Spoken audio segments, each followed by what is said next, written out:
आशा करता हूं आप सब बहुत अच्छे होंगे। मेरा नाम है सिद्धांत अग्निहोत्री। स्टडी ग्लोस पे आपका बहुत बहुत स्वागत है। दोस्तों, हम बात करेंगे मुसाद की। बाबा रे बाबा, मुसाद दुनिया की सबसे खतरनाक इंटेलिजेंस एजेंसी, इसराइल की इंटेलिजेंस एजेंसी है और मैंने अब ऑपरेशंस शुरू कर दिए हैं। हम ऑपरेशंस की बात करेंगे, साथ ही साथ डिस्क्रिप्शन कमेंट बॉक्स में ऐप का लिंक दिया है। शानदार कोर्सेज हमने निकाले दोस्तों, वो बहुत ही मिनिमल दामों पे, जितना हम सस्टेन कर पाए, बल्कि उतना भी आपसे नहीं ले रहे हैं। 100 100 200 300 के कोर्सेज हैं। जाइए, अवेल करिए, आपको बहुत ज्यादा फायदा होगा। तो मोसाद की बात करेंगे, जो इसराइल की इंटेलिजेंस एजेंसी है। चलो, चैनल को यार सब्सक्राइब कर दो। ग्रोथ मत रुको यार, ग्रोथ देखो यार, जुलाई तक 1 मिलियन करना है और ये आप ही करोगे। टारगेट है हमारा, हमारे सितारे आप हैं। तो इसराइल की इंटेलिजेंस एजेंसी, ठीक है। वैसे आपको पता है ना इंटेलिजेंस एजेंसी क्या होती है। मिलिट्री का काम क्या होता है, अगर कुछ भी प्रॉब्लम हुई तो सामने से वो बचाएंगे देश को और दूसरे पे वार करेंगे। लेकिन दोस्तों, बहुत सारे हमले होते नहीं हैं, बहुत सारे हमले नाकाम हो जाते हैं। पता है क्यों? ये जो आतंकी है ना, ये बड़े ऑर्गेनाइज्ड संगठन है। ये ऑर्गेनाइज्ड क्राइम बहुत ही खतरनाक है। अगर इनको खुला छोड़ दिया जाए, पूरी दुनिया तबाह कर देंगे, एक इंसान नहीं बचेगा। लेकिन ये आतंकी गिरफ्तार होते हैं, ये अपने मंसूबों पे कामयाब नहीं होते हैं। पता है क्यों? इंटेलिजेंस एजेंसी की बदौलत। अभी एक वो मूवी आई है ना, अरे sorry, web series the family man, देखी कि नहीं? सीजन 2, उसमें मनोज बाजपेयी में आपने देखा है ना कि वो क्या होता है, एजेंट होता है एनआईए का।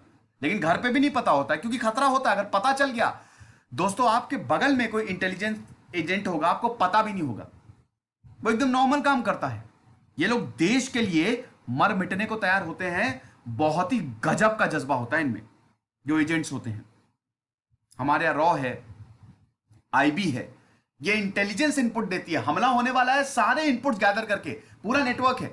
इसमें सबसे बेसिक होता है जो स्पाइस होते हैं, जो जासूस होते हैं, और ये देश के लिए पागल होते हैं। और ये जासूस पूरी दुनिया में है। हर इंटेलिजेंस एजेंसी के अपने जासूस होते हैं और उन जासूसों का भी नेटवर्क होता है। तो जैसे पाकिस्तान में हमारे जासूस हैं, जैसे अजीत डोभाल भी तो एक जासूस बन के गए थे पाकिस्तान में, 8 साल रहे वो। तो वहां पे उनका भी नेटवर्क होता है। वो इंफॉर्मेशन इनको देते हैं कि कुछ होने वाला है, और यहां से इंफॉर्मेशन मिलिट्री तक जाती है और फिर भारत सरकार तक जाती है। तभी हमले नहीं हो पाते। National security, military, foreign policy, ये सब इनके ऑब्जेक्टिव्स होते हैं। कोई भी, ये जो पूरा का पूरा जो इनका सिस्टम चलता है, वैसे बहुत सारी किताबें लिखी गई है, बहुत सारी मूवीज बनी है, लेकिन पूरा सिस्टम हाईली ऑर्गेनाइज्ड होता है। सब कुछ करते हैं ये, चाहे वो क्रिप्टो एनालिसिस हो, चाहे डी कोडिंग हो। और इसमें आप ऐसे भर्ती भी नहीं हो सकते। एक्सट्रीमली टफ, ये बेस्ट ऑफ द बेस्ट लेते हैं, क्योंकि यहां पे गलती की गुंजाइश ही नहीं है। एक गलती सब तबाह। तो डिफेंस प्लानिंग, मिलिट्री ऑपरेशंस के लिए, मिलिट्री ऑपरेशंस सब इंटेलिजेंस एजेंसी पे निर्भर रहते हैं। जो ये इनपुट देती हैं, उसी के ही तर्ज पे ऑपरेशंस किए जाते हैं। और कई बार तो एक ऑपरेशन करने में 2 2 3 3 इनफैक्ट 6 6 महीने लग जाते हैं इंटेलिजेंस इनपुट जुटाने में। कोई भी क्राइसिस आने वाली है, उसका पहला वार्निंग दे देंगे ये। जैसे कोई हमला, कोई बॉम्ब ब्लास्ट, आपने देखा भारत में 2010 के बाद से कोई भी आतंकी हमला नहीं हुआ। 2000 मतलब 7 के बाद से, 8 के बाद से, सॉरी, 26/11 लास्ट था। उसके बाद कोई आतंकी हमला हुआ है? हुआ, पुलवामा आप छोड़ दीजिए, वो कश्मीर का, वहां पे दिक्कत थी। लेकिन भारत सेफ है, एनआईए बन गई ना, नेशनल इंटेलिजेंस एजेंसी। धर धर के पकड़ती है। कॉवर्टली इन्फ्लुएंस होता है, नेशनल इंटरेस्ट के लिए काम करते हैं। तो इंटेलिजेंस एजेंसी जो है बहुत जबरदस्त होती है, और किसी भी देश की जो सिक्योरिटी होती है उसकी रीढ़ की हड्डी होती है। हालांकि इंटेलिजेंस एजेंसी कभी कभी अपने ही लोगों के लिए बहुत ज्यादा खतरनाक बन जाती है, तख्ता पलट भी यही करवाते हैं। तो मोसाद की बात करें, ये इजराइल की इंटेलिजेंस एजेंसी है। वैसे आपको बता दूं कि पाकिस्तान की आईएसआई है, और आपको शायद जान के बुरा लगे कि पाकिस्तान की आईएसआई भी खतरनाक है। यस, वो भी बहुत जबरदस्त है। भारत की रॉ भी बहुत जबरदस्त है और आईएसआई भी बहुत जबरदस्त है। अगर आप लिस्ट सर्च करेंगे तो उसमें आईएसआई का भी नाम आता है। लेकिन भैया, हमारे भारत तो भारत है। रॉ और आईबी के सामने कोई टिक पाया है? कितने सारे इन्होंने ऑपरेशन अंजाम दे दिए। तो ये जो मोसाद है, ये इजराइल की इंटेलिजेंस एजेंसी है। National intelligence agency of Israel, और ये मेन एंटिटीज हैं इजराइल इंटेलिजेंस कम्युनिटी की। सब कुछ जो मोसाद है वही collection, human intelligence collection, action, counter terrorism, ये सब मोसाद करती है। क्योंकि इजराइल जो है अरब नेशन से घिरा हुआ है, छोटा सा देश है, हमेशा खतरे में रहता है, और अगर इनकी इंटेलिजेंस एजेंसी अच्छी नहीं होगी तो बहुत दिक्कत होगी। मोसाद तो इतनी ज़्यादा खतरनाक है कि इनके इनपुट्स, इनके जासूस जो हैं और इनकी जो टेक्नोलॉजी है, इसको कोई बीट ही नहीं कर सकता। ऑपरेशन रायत ऑफ गॉड, जब इजराइल के 13 खिलाड़ियों को पैलेस्तीन आतंकियों ने मार दिया था, 20 साल तक ढूंढ ढूंढ के मारा है। मैं उस पर लेक्चर लूंगा बहुत जल्द। बहुत सारे ऑपरेशन तो मोसाद के पब्लिक में ही नहीं आते। देखिए, इंटेलिजेंस एजेंसीज के बारे में ज़्यादा जानकारी है नहीं, क्योंकि ये बिल्कुल सीक्रेटली काम करती हैं। ये जितना भी डेटा है उसी के ही बेसिस पे सब कुछ आपके सामने रखा है। इसको बनाया कब था? 13 दिसंबर 1949। पहले इसका नाम था सेंट्रल इंस्टीट्यूट ऑफ कोऑर्डिनेशन, लेकिन बाद में इसको मोसाद कर दिया। अभी लगभग ऐसा बोला जाता है, देखिए ये सब प्रेडिक्शन है, एग्जैक्ट कोई नहीं बता सकता। इसका जो हेडक्वार्टर है वो है तेल अवीव में। स्टाफ जो है 1980s में 1500 से 2000 था, लेकिन 2000 से 3000 के बीच में अभी भी स्टाफ है इनका, और भी ज्यादा भी हो सकता है। जासूस को अगर ले ले तो और भी ज्यादा हो जाएगा। ठीक है, तो ये है, आगे बढ़ते हैं। ये आप देख सकते हैं कि 1349 में इसको फाउंड किया। पहले इसको सेंट्रल इंस्टीट्यूट ऑफ कोऑर्डिनेशन बोला जाता था। उस समय के प्राइम मिनिस्टर बेन गुरियन, क्योंकि पहला अरब इजरायली वॉर हुआ 1948 में, इजराइल का जन्म हो गया, और इजराइल का जन्म होते ही एक इंटेलिजेंस एजेंसी की जरूरत थी, वरना तो इजरायली साफ हो जाता। इसीलिए इसको बनाया गया, और शुरुआत से इन्होंने काम शुरू कर दिया। बहुत जल्दी इन्होंने स्पीड पकड़ ली, क्योंकि यहूदी जो है ना, they are highly intelligent, god gifted होते हैं वो। तो सबसे पहले originally it was created as a body to coordinate between the existing services. जो शुरुआत की उस समय की सर्विसेज थी उसी को ही कोऑर्डिनेट की, चलो मिलिट्री है, एक कोऑर्डिनेशन बॉडी हो गई।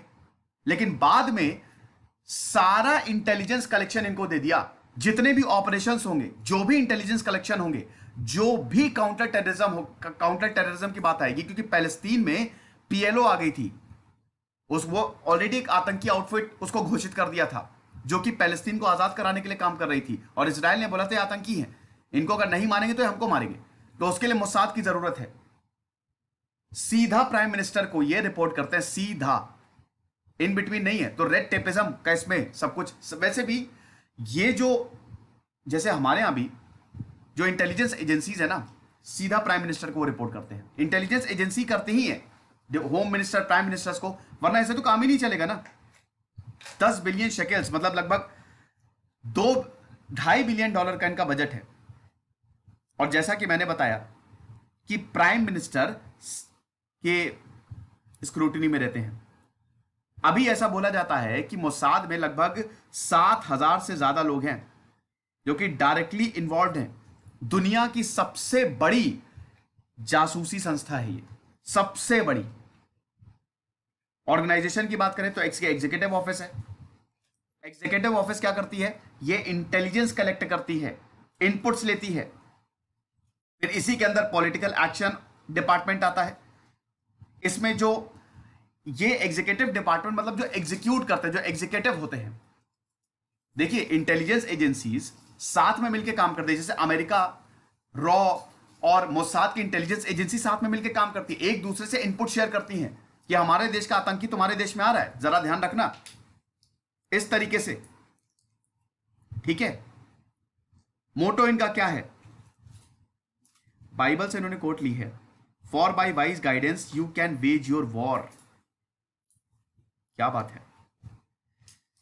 काउंटर टेररिस्ट यूनिट मसदा, ये वो है सबसे खतरनाक यूनिट जो कि सीधा अटैक करती है आतंकियों पे। ये अटैकिंग यूनिट है, इंटेलिजेंस इनपुट मिले और ये अटैक करेंगे। उसके बाद केडॉन। केडॉन जो है, ये देखिए मोसाद के टोटल 8 डिपार्टमेंट्स हैं, हम उनकी बात कर रहे हैं।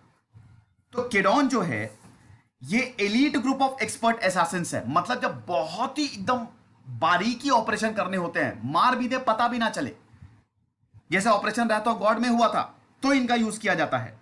किडॉन बहुत ही मिस्टीरियस यूनिट है, आज तक इसके बारे में कोई पता ही नहीं लगा पाया। Best of the best soldiers ये रिक्रूट करते हैं। इजराइल डिफेंस फोर्सेस के सबसे बेहतरीन सोल्जर्स, कमांडोज को इसमें रिक्रूट किया जाता है।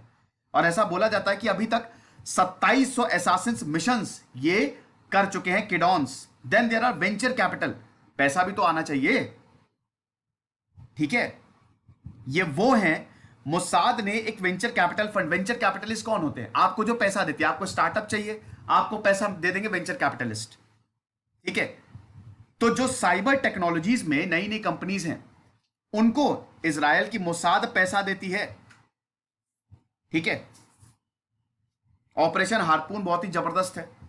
ऑपरेशन हार्पून से ये पहला, मतलब ये जो ऑपरेशन था, सारे आतंकियों को खत्म करेंगे। अभी डेविड बार्नियस के डायरेक्टर हैं, ये तो चलिए मैं आपको बता ही चुका हूं। अब कल ही मैंने लेक्चर लिया था ऑपरेशन एंटेब, बताया था ना, इसमें मोसाद का सबसे बड़ा रोल था। मोसाद ने इनपुट्स दिए थे, युगांडा के इदी अमीन के घर में घुस के अपने लोगों को ले आए थे ये। फिर अफ्रीका में, इजिप्ट में इन्होंने ऑपरेशन चलाए हैं। जब आपका वो मैं भूल गया क्या ना, स्विस क्राइसिस हुई थी, ठीक है, तब भी मोसाद ने उसमें हस्तक्षेप किया था भाई। उसमें तो इजराइल डायरेक्ट इन्वॉल्व था ना। 1967 में 6 डे वॉर जो हुआ, उसमें मोसाद की इंटेलिजेंस शामिल थी। इससे पहले भी जो मोसाद के जासूस थे, बहुत ही जबरदस्त, वो भेजे गए। ऑपरेशन फोकस, 6 डे वॉर का ऑपरेशन बलमस, वॉर ऑफ एट्रिशन, उसके बाद युम किपर वॉर, फिर ऑपरेशन डमाकल्स जो इजिप्ट में हुआ। इजिप्ट में काफी ऑपरेशन चला है। मोरक्को में ऐसे ही ऑपरेशन 1956 से चल रहे हैं। जब यहूदियों को मोरक्को से मारा जाने लगा, तो इन्होंने ही पूरा ऑर्गेनाइज करके यहूदियों को यहां से निकाला, ठीक है।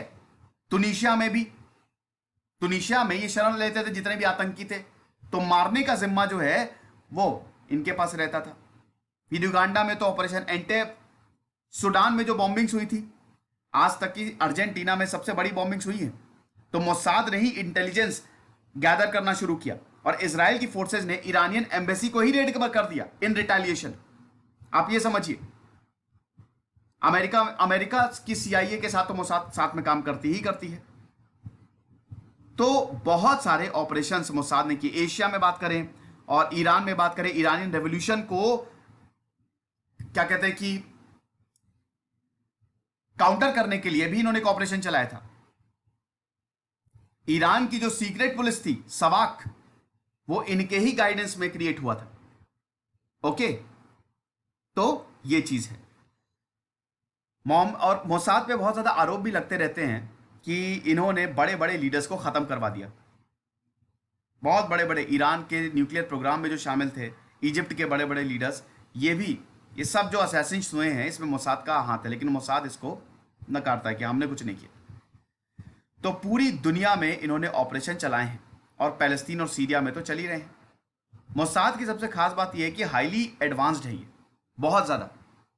टेक्नोलॉजी के मामले में मोसाद को कोई बीट नहीं कर सकता। जो आप जासूस मूवी देखते हैं ना, वो आप समझिए कि वो मोसाद से ही लिया गया है। मोसाद, सीआईए सब बहुत ज्यादा टेक्निकल एडवांस्ड है। दूसरा पॉइंट है एक्सट्रीमली एक्यूरेट। मोसाद बहुत ज्यादा एक्यूरेट है। ये लोग इन पे 1% भी गलती नहीं करते। इनका जो नेटवर्क है वो इतना शानदार है कि क्या बताए। तो तीसरा पॉइंट यही मेरा निकलेगा, हाईली नेटवर्क। देखिए, मोसाद दुनिया की सबसे बड़ी इंटेलिजेंस एजेंसी है। इनका नेटवर्क बहुत बड़ा है, 7000 से ज्यादा लोग काम कर रहे हैं और पता भी नहीं है। तो इसीलिए गलती की गुंजाइश बहुत कम रहती है। और चौथा पॉइंट है, दे नेवर कॉम्प्रोमाइज। ये हमेशा बेस्ट ऑफ द बेस्ट रहते हैं। बहुत सारे लेवल्स होते हैं, ऐसे ही मोसाद में कोई भर्ती नहीं हो सकता, क्योंकि आप यहां पे देश के लिए काम कर रहे हैं। तो बहुत सारी कहानियां हम लेके आएंगे मोसाद की, और ऑपरेशन अब मैंने शुरू कर दिए हैं। कैसा लगा मुझे बताइए। और अगर आपको स्पेसिफिक ऑपरेशन चाहते हैं तो मुझे कमेंट और डिस्क्रिप्शन बॉक्स, डिस्क्रिप्शन नहीं, कमेंट बॉक्स में लिखिए। साथ ही साथ डिस्क्रिप्शन बॉक्स में ऐप का लिंक दिया है, कोर्सेज को जाइए, देखिए, अवेल करिए। खुश रहिए, पढ़ते रहिए। देश से सिद्धांत तक नहीं होती।